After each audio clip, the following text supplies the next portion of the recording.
Je m'appelle Francky Narcisse. L'auteur de la lettre aux Hébreux nous met en garde contre un poison violent, mortel même, un péché que la Bible appelle amertume. Il écrit, et je le cite, « Veillez à ce que nul ne se prive de la grâce de Dieu, à ce qu'aucune racine d'amertume ne pousse des rejetons et que plusieurs n'en soient infectés. » Hébreux chapitre 12, verset 15. L'apôtre Paul abonde dans le même sens quand il dit aux chrétiens d'Éphèse que toute amertume, toute animosité, toute colère, toute clameur, toute calomnie et toute espèce de méchanceté disparaissent du milieu de vous. Éphésiens 4, verset 31. L'amertume est cette disposition intérieure par laquelle un cœur refuse de pardonner une offense subie et continue à être tourmenté par le souvenir de l'offense. Nous allons commencer à voir l'histoire de la famille du patriarche Joseph, histoire relatée dans le livre de la Genèse, du chapitre 37 au chapitre 50. Je vous en recommande la lecture.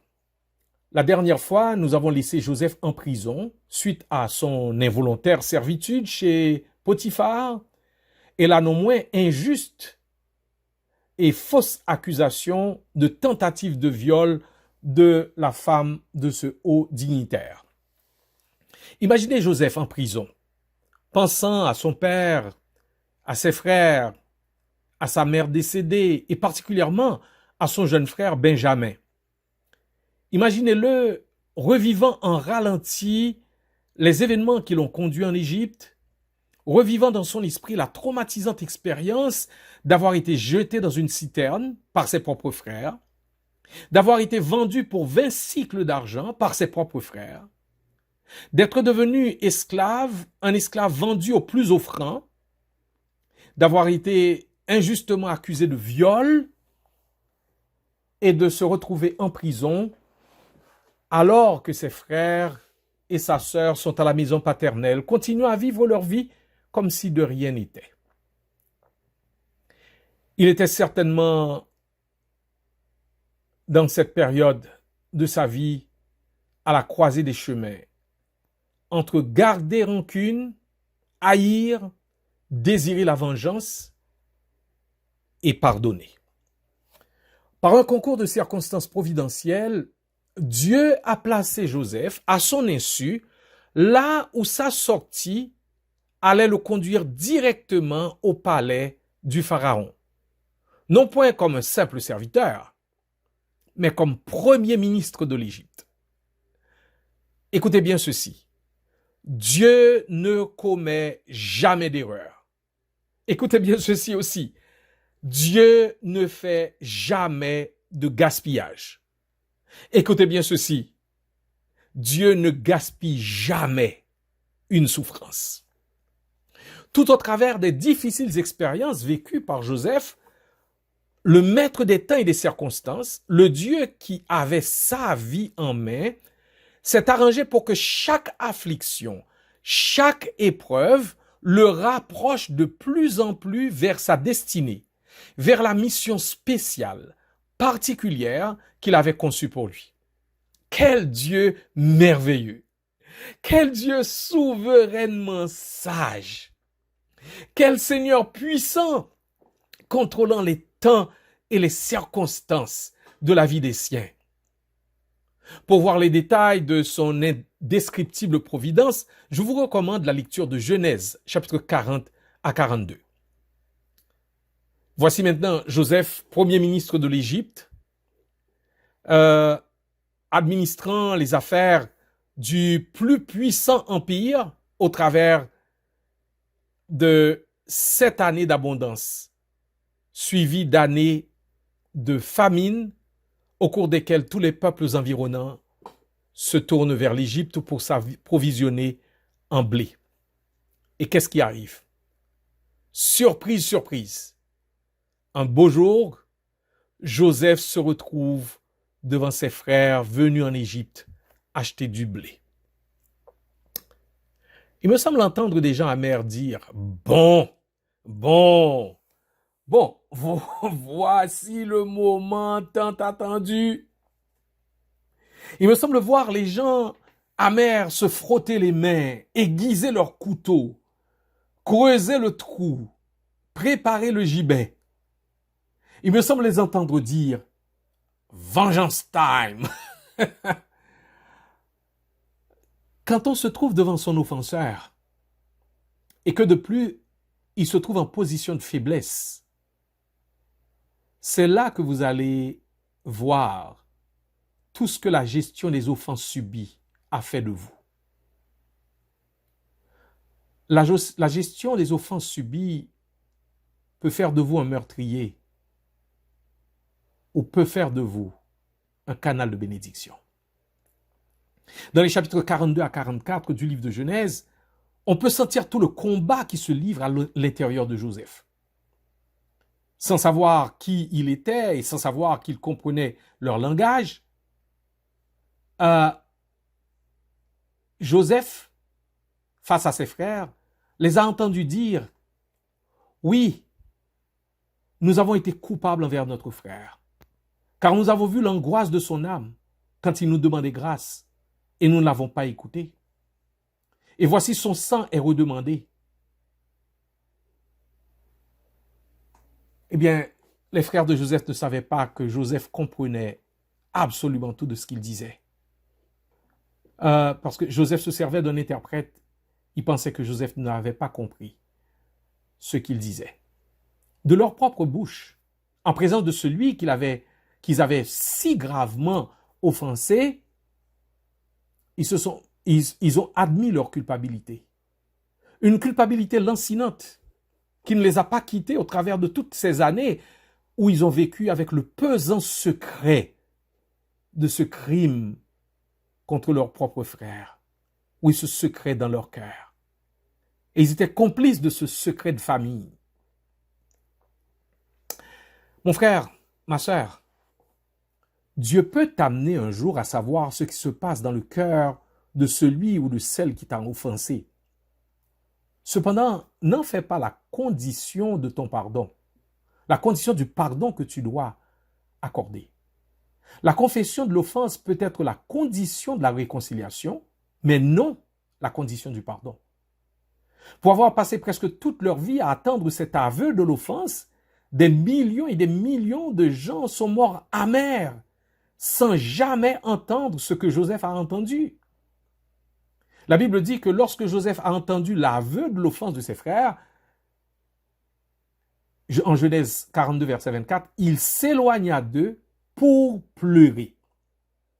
La lutte va continuer en lui jusqu'à ce qu'enfin, nous lisons, Joseph ne pouvait plus se contenir devant tous ceux qui l'entouraient.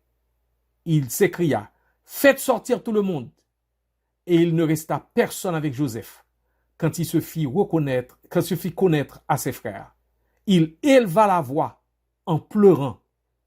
Les Égyptiens l'entendirent et la maison de Pharaon l'entendit. Il y a dans le cœur de toute personne offensée une blessure émotionnelle qui fait terriblement souffrir. La Bible ne gomme pas cette souffrance. Elle s'exprime de différentes manières selon la personnalité de l'offensé. Chose certaine, cette souffrance ne se règle pas sans les larmes qui sont la liquéfaction de ce qui est brisé en nous. Joseph a pleuré fortement. Joseph a pleuré intensément au point que tout le monde l'a entendu.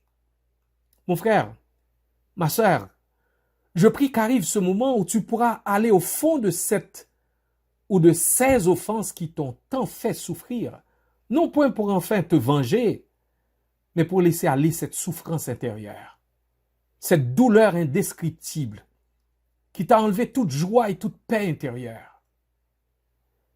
Cet émouvant moment vécu par Joseph en la présence de ses frères a marqué une réconciliation que ni Joseph ni ses frères n'auraient jamais cru possible. Et Joseph va dire à ses frères qui devant lui sont dans la peur de la vengeance, et je le cite, « Approchez-vous de moi. Approchez-vous de moi. Je suis Joseph, votre frère, que vous avez vendu pour être mené en Égypte. Maintenant, ne vous affligez pas et ne soyez pas fâchés de m'avoir vendu pour être conduit ici. Car c'est pour vous sauver la vie que Dieu m'a envoyé devant vous. Dieu m'a envoyé devant vous pour vous faire subsister dans le pays et pour vous faire vivre par une grande délivrance.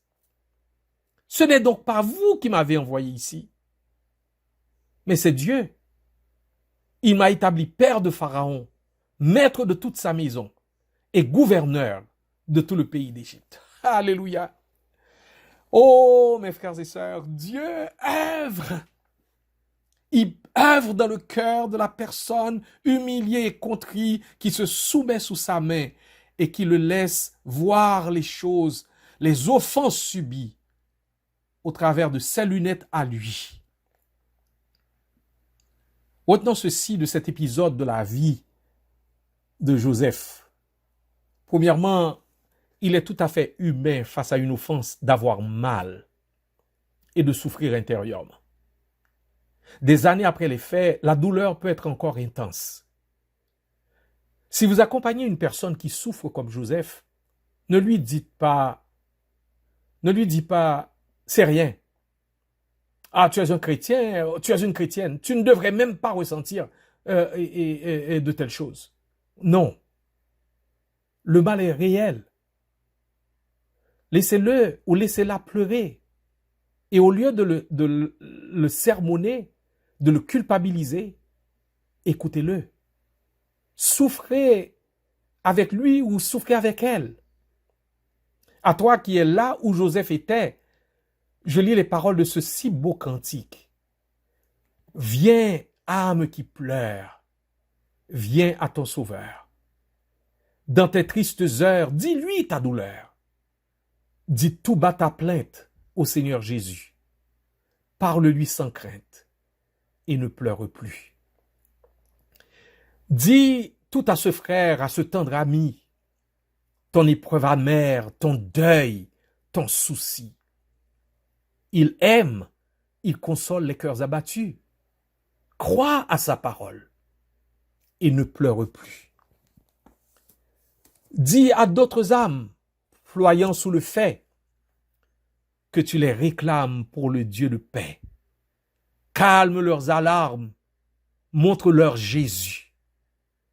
Va sécher leurs larmes et ne pleure plus. Donc, premièrement, il est tout à fait humain face à une offense d'avoir mal et de souffrir intérieurement.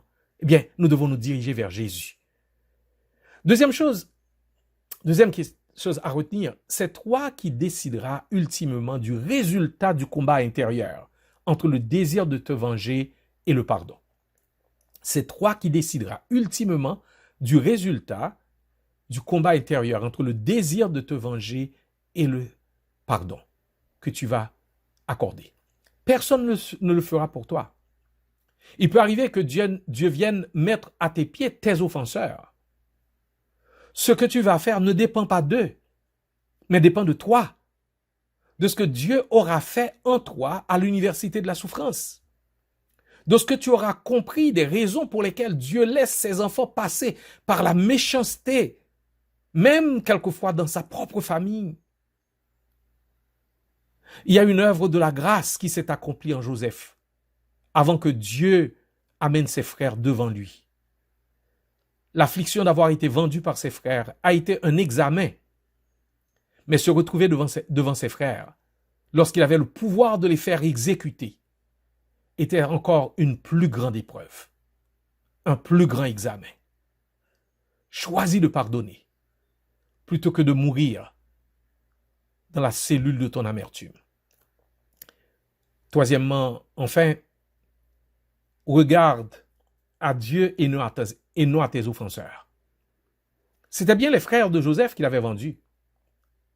Mais par-delà ces agents humains, Joseph a vu s'exercer la souveraineté de Dieu, disant à ses frères, « Dieu m'a envoyé devant vous. » Genèse 45, verset 6. Il dit au verset 8, « Ce n'est pas vous qui m'avez envoyé ici, mais c'est Dieu. » Ah, et plus tard, il va leur dire, en Genèse 50, verset 20, Vous aviez médité de me faire du mal. Dieu l'a changé en bien pour accomplir ce qui arrive aujourd'hui, pour sauver la vie à un peuple nombreux. Ce qui te fait souffrir toujours et toujours plus, ce n'est pas ultimement les offenses subies, c'est l'absence de but et de sens des offenses que tu as subies. Tu es resté bloqué sur le mal subi. Et tu n'as pas été capable de voir que Dieu est plus grand que les offenses. Quelles qu'aient été ces offenses? La trahison, l'humiliation publique, l'abandon, le reniement, une fausse accusation, une criante injustice, le viol, l'abus physique, etc., etc. Dieu tient les offenseurs totalement responsables de leurs offenses. Mais il te rend, toi l'offensé, totalement responsable de ta réaction face aux offenses. Il te laisse le choix entre haïr, vouloir te venger, cultiver l'animosité envers l'offenseur ou pardonner.